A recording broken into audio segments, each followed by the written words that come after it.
On entend souvent parler de guerre, de catastrophe, d'un leader mondial charismatique. Ça fait des millénaires que les prophéties bibliques sur la fin des temps fascinent autant qu'elles font peur.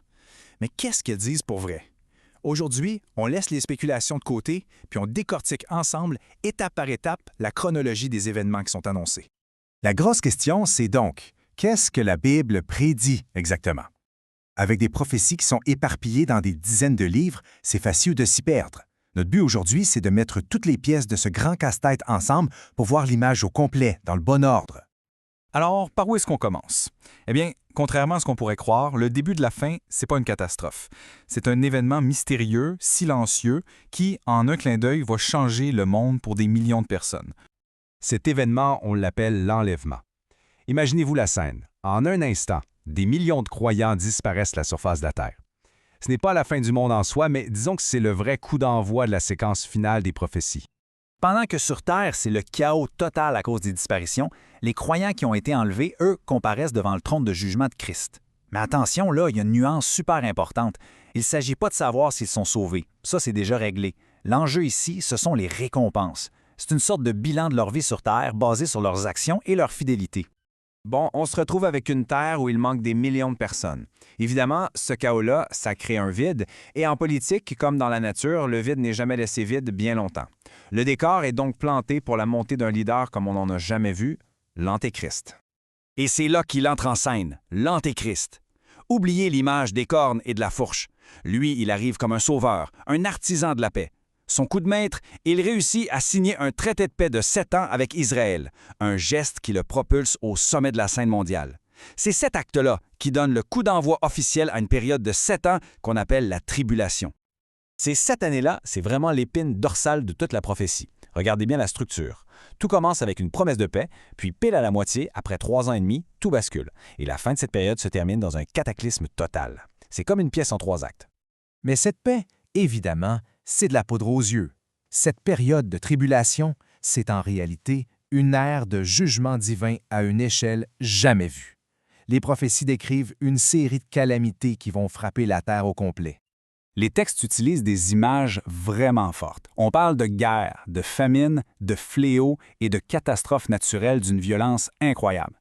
Ces jugements sont symbolisés par des figures assez terrifiantes comme les 4 cavaliers de l'Apocalypse et ils se déversent sur le monde en vagues successives, décrites comme l'ouverture de sceaux, le son de trompette et le versement de coupe de la colère de Dieu.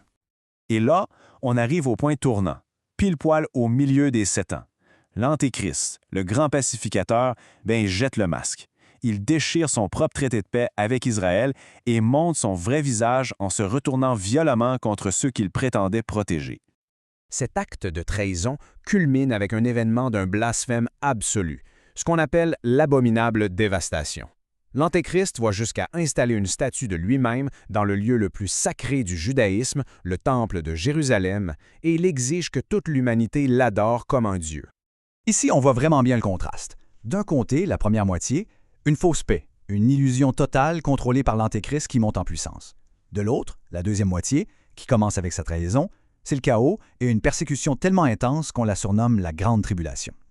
Bon, ça fait 7 ans que le monde est plongé dans le chaos. Les nations sont à genoux. C'est à ce moment de désespoir absolu que tout le conflit converge vers un point final, l'événement culminant de toute la prophétie biblique, le retour du Christ. Le grand final de la tribulation, ça porte un nom que tout le monde connaît, Armageddon. Et ce n'est pas juste une bataille, c'est la bataille. L'Antéchrist, au sommet de son pouvoir, rassemble toutes les armées du monde pour un assaut final contre Jérusalem. Mais au moment où tout semble perdu, le ciel s'ouvre. Jésus-Christ revient sur terre. Mais cette fois-ci, ce n'est plus en humble serviteur, mais en roi conquérant. On dit que d'un seul mot, il anéantit l'Antéchrist et ses armées, ce qui met fin instantanément à la bataille et aux 7 années de tribulation. Après toute cette destruction, vient le temps de la reconstruction. Une nouvelle ère de paix s'installe sur la Terre. Et sa durée est prophétisée avec une précision assez remarquable. 1000 ans. C'est le début de ce qu'on appelle le millénium. Imaginez ça. Pendant 1000 ans, Satan est enchaîné, incapable d'influencer l'humanité. C'est Christ lui-même qui règne physiquement sur la terre à partir de Jérusalem, en instaurant une ère de paix, de justice et de prospérité mondiale, comme prophétisé depuis des siècles. On pourrait se dire que 1000 ans de paix, c'est une fin parfaite et que l'histoire est terminée. Mais non, ce n'est pas encore tout à fait la fin. il reste quelques étapes cruciales avant d'atteindre ce que la Bible appelle l'état éternel. Voici donc les 3 derniers actes de l'histoire. Premièrement, à la fin des 1000 ans, Satan est relâché pour une dernière rébellion qui est écrasée pour de bon. Deuxièmement, il y a le jugement du grand trône blanc où tous les incroyants de tous les temps sont jugés. Et finalement, l'acte final, notre univers actuel est dissous et remplacé par un nouveau ciel et une nouvelle terre.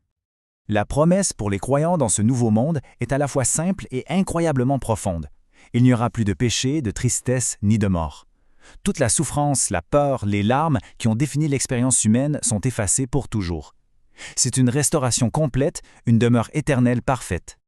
Ce qui nous amène à la question finale. Toute cette chronologie de l'enlèvement jusqu'à la nouvelle terre, est-ce que ça décrit simplement une fin? Ou est-ce qu'en réalité, c'est l'annonce d'un commencement complètement nouveau? C'est peut-être ça la plus grande question de toutes.